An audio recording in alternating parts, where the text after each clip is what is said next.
think it's known that there's a new phenomenon there's always something new happening in Israel, always something that stirs up a pot, always something that embroils us in controversies. It's just a matter of what is it. So what it is now is this new phenomenon of the woman at the wall. Not here so much to comment on whether they are justified in wanting to daven with a talis and tefillin. The argument can be made according to halacha. A woman can wear a talis, she can wear tefillin. I just really wonder, parenthetically, whether these same women who come to the wall in the talis and tefillin, do they wear talis and tefillin at home as well? Do they wear a talis katan when they're not in front of the wall, in front of the cameras? The problem, though, is that this is a major provocation.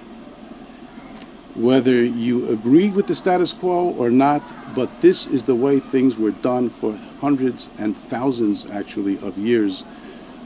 Men here, women there, women davening in one signon, in one way of davening, men in another way of davening.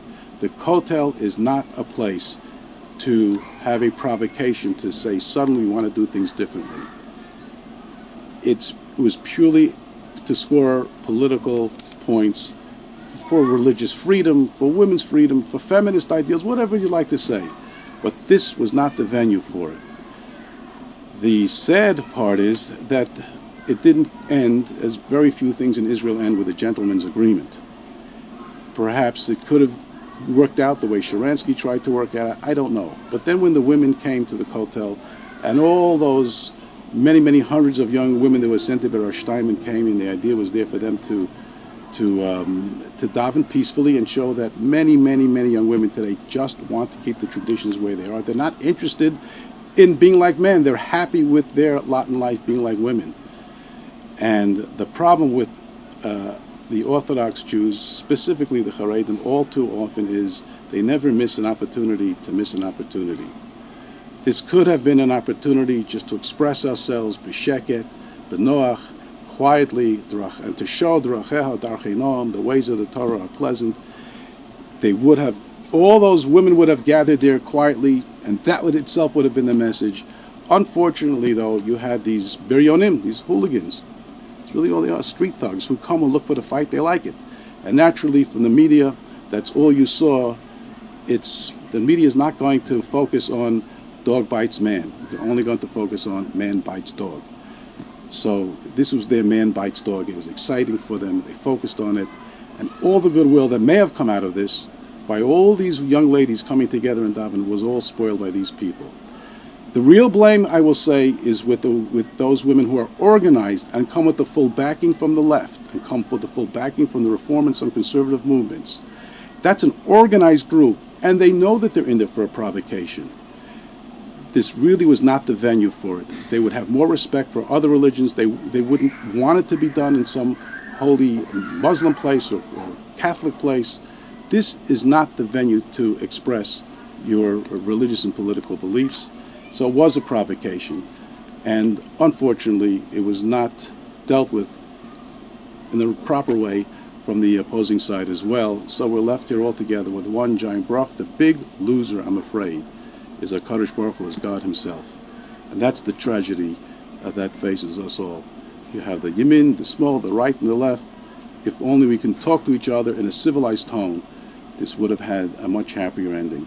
Hopefully, maybe there's still time when somehow this can be rectified for the future, and we'll be able to work out a civilized understanding between all the camps. This week's Parsha is Parshas Bahaloscha. The Torah tells us, as in Parsha is named, V'daber al Aaron v'amarte lo bahaloscha es haneros, when you light the lamps of the menorah. The mitzvah of lighting the menorah was given to Aaron. Rashi tells us, and let's just read along the words of Rashi. Says Rashi, Lama nisbacha parshas ha-menorah la parshas ha-nesiyim. Why does the parsha, this whole mitzvah of the menorah, follow Parshas Nasa, which deals with all the nesiyim? Says Rashi, Lefishi kishira Aaron chanukas ha-nesiyim. Aaron saw the inauguration of the Mishkan through the nesiyim. Chal sha'az dato shelo haya imam b'chanukah. He was upset that he was not part of this inauguration, the Chanukas ha-Mishkan. Lo hu v'lo shifto, not Aaron, not his shevet, not all of his whole shevet of Kahanim. Amala Kadosh Baruch Hu, Chayecha Shalacha Gedola Mishalahem. Don't worry. One day, your chelik will be bigger than them. She'ata Madlik Umeteves Hameneros, because you will be there to light and to watch and to keep guard over the menorah. And Rashi understands that to be the menorah in the Mishkan, ultimately the menorah of the Beis HaMikdash. The Ramban differs with Rashi. The Ramban also knows about this medrash, but the Ramban does not understand that we're talking about here when Aaron HaKohen is promised that one day his time will come and he'll be rewarded. The Ramban understands this to mean you'll be rewarded in the times of Hanukkah in the times of the Chashmonaim, that your Shevet will be rewarded, because the Chashmonaim will come from the Kohanim, and your Shevet will be rewarded, that they will have this big accomplishment of defeating the Yevonim and reestablishing the Beis HaMikdash. That's what the Shalacha Gadol Mishalahem, you'll have this great reward yet to come.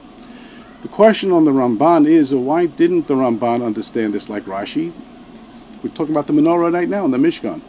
And secondly, what kind of reward is this to wait for 1,000 years later for him to be rewarded with the story of the Chashmonaim, Matis Yahob and Aaron Yochanan Kohen Gadol? Yes, there were Kohanim, but why was this the reward for Aaron HaKohen for what happens here, that he's upset that he didn't have any chelik in the Hakamas HaMishkan? So I heard once from Rabbi Bernard Weinberger, who's now retired, but he was the Rav in the Young Israel, commonly known as Young Israel of Williamsburg, was really the Young Israel of Brooklyn, and explained very beautifully as follows. Because as you note, the Medrash says, was the way Rashi quotes it, Chol sha'az dato, Aaron HaKohen became very weakened. He grew faint-hearted at the thought that he was not part of that, part of the Chanukas HaMishkan. The Chashmonaim in the time of the in the times of the Milchama, the war with the Yevonim, they easily could have gotten away with the excuse, we don't have to bring the off of the menorah now, the oil is all tameh, everybody is tameh, and we know Tumah Hutra B'Tzibur, once the entire tzibur becomes defiled, becomes tameh, then the laws of Tumah don't apply, and therefore we don't have to go out of our way to find pure oil that's tahar, in order to light. But they were so upset at missing the opportunity to be able to do the mitzvah properly, Chalsha Ozdata, they were weakened themselves as well. They were great zealots, they were kanoim, they were fighters, but they were also fighters for mitzvahs as well. And they felt if they were deprived of the opportunity, then they felt weakened by the thought, we have all the heterim that we want, all the reasons, all the excuses not to have to light the menorah with the pure oil. And that's why they were rewarded, because over here it says, Chol sha'az datoch, Aaron HaKohen became weakened at the thought, yes, it was being built, and others had a part in it, and the Mishkan was going to be erected, and all the Nesiim were involved, and the things were falling into place. But he felt weakened by the fact that I didn't have a part in this. That is how Aaron was rewarded.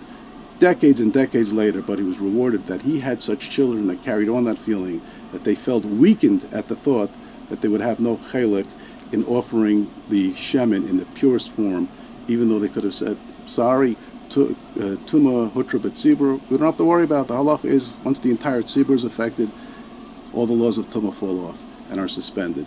But it's Chol Shadato Shel Aaron, that's where he fell then, and that's why he had such children many years.